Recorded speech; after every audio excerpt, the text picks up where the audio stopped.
This is the third video tutorial for the Finding the Missing Millions handbook. The handbook was co-produced by Resources for Development Consulting and Global Witness.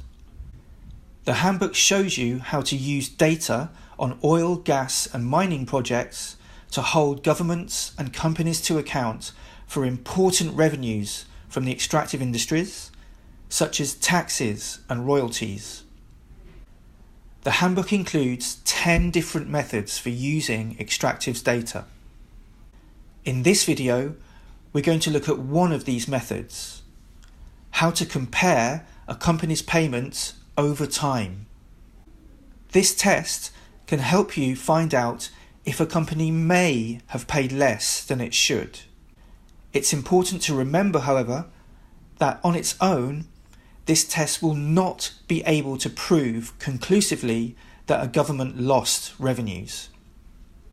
If your test indicates that there may have been government losses, further inquiries will be needed to verify this. In order to carry out the test, you will need an internet connection and web browser, and a spreadsheet program to do the calculations. When we carry out this test, our expectation is that payments to governments will generally be fairly stable from one year to the next, unless there are significant changes in production volumes, commodity prices, or capital investments. This test requires you to have a few years' worth of payments data. As the mandatory payments to governments laws have only recently come into force, you might need to find other sources of data on payments from previous years. This can sometimes be found in EITI reports, or voluntary disclosures made by companies, or payment receipts published by governments. In this test, we will look at payments made by the company Tullow for its Jubilee oil field in Ghana. The first step is to construct a table in your spreadsheet program of the company's payments to governments from the current and previous years. Each column should represent a distinct year, and each row should contain one payment type.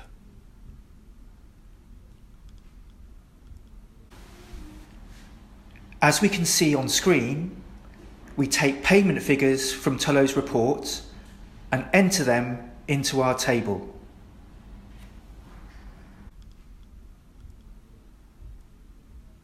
Now we have the data in a single table, we are in a position to see if there are any sharp changes in the amounts being paid that require further investigation.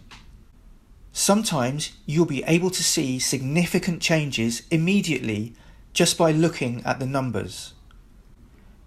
You can also use time series graphs or create additional rows to calculate percentage changes, which can also help you identify changes in the payment amounts. We know the Jubilee field first started producing oil in December 2010.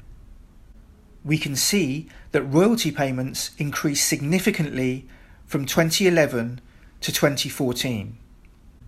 This would be expected in the life cycle of a project, with production volumes starting lower and then ramping up. Payment trends for corporate income tax show no payments in the first 2 years of production. This would be expected in the life cycle of a project when initial investment costs offset revenue. We can see that Tullow paid around $100 million in corporate income tax in 2013 and in 2014, indicating that the Jubilee project was coming out of the cost recovery phase. However, these significant tax payments in 2013 and 2014 contrast sharply with zero tax payments in 2015.